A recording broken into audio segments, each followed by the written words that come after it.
Hello everyone, my name is Abdul Karim and I come bearing not so very pleasant news.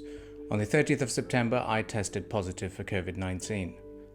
I went into a local clinic the day before and a hospital after one of my colleagues at the radio station tested positive, and during that test I was diagnosed carrying the virus and declared as a positive case. Now at the moment I don't have any symptoms. I don't have any fever. I was perfectly fine going about my daily life, and this is why it's so worrying that I had no symptoms at all. I was perfectly fine. I had no fever. I do have a sense of taste and smell. I'm eating well at the moment. I'm exercising well, and despite all of that, I was declared a positive case. Now, how this all started was last week I had developed a bit of a cough and had a bit of a sore throat, so I went in to get myself checked at a hospital and try out for some COVID-19 tests. I went into a local clinic, got myself tested, and then went into another health clinic to see a doctor, where they all said that I was perfectly fine. I had a sore throat and I was all okay. And then I tested negative as well during that COVID test. A couple of days later, and as soon as the news broke that someone in the office was positive, I was sadly diagnosed positive as well after that spot check. Now this is where it's very dangerous and very difficult to understand, because I was following all the precautions. I even made videos for Khaleej Times on making sure that how your homes are safe. I was following all the precautions, wearing my face mask. I was also washing my hands after my shift at the radio, washing my hands at the offices in Khaleej Times, and having a great laugh there as well. I just followed everything, but sadly, despite all of that, and this is where it is very dangerous, that no matter how many precautions you take, no matter how much your guard is up, this virus knows when to strike you, how to strike you, where to strike you, and you wouldn't even know it. And this is why it's also important to be following the precautions that the government is giving us and all the guidelines.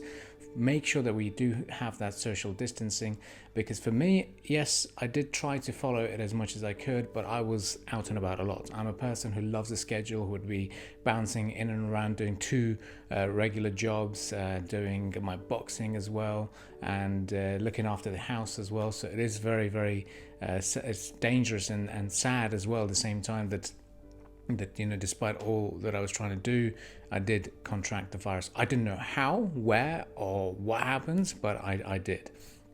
Luckily, most of my colleagues at Pulse are negative, and at the moment I've tested positive. I've tried to keep myself sane and happy. I've been trying to learn a new instrument. I've been trying to learn this for over a decade now, but now, luckily I'll have some time now, 14 days off.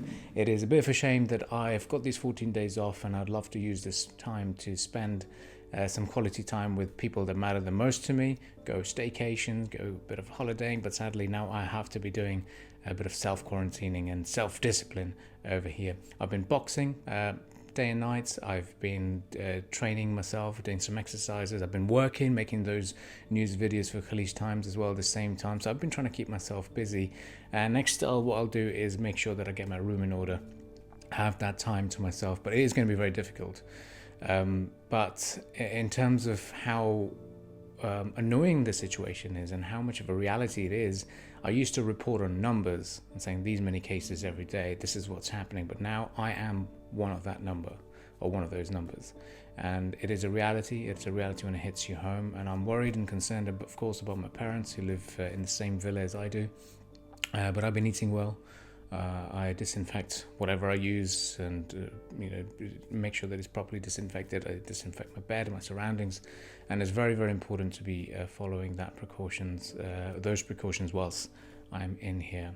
I know it sounds very cliche that everyone's talking about making sure you follow the precautions, make sure you're safe. It's a reality or wherever, but the fact is that I was also taking it very seriously and quite light at the same time. A lot of my friends used to personally message me saying, look, you're going out too much, but I kept on saying that I have to, this is my role, this is what I love, but I'm also making sure that I'm social distancing well.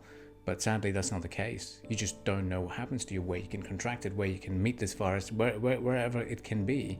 And this is why it's very important to make sure you value your health and your immediate surroundings first. And this is what I leave you with. A big talker from this is value what you have, because it could be not there in an instant. Especially your health. Especially your health. Your biggest wealth. Your biggest asset.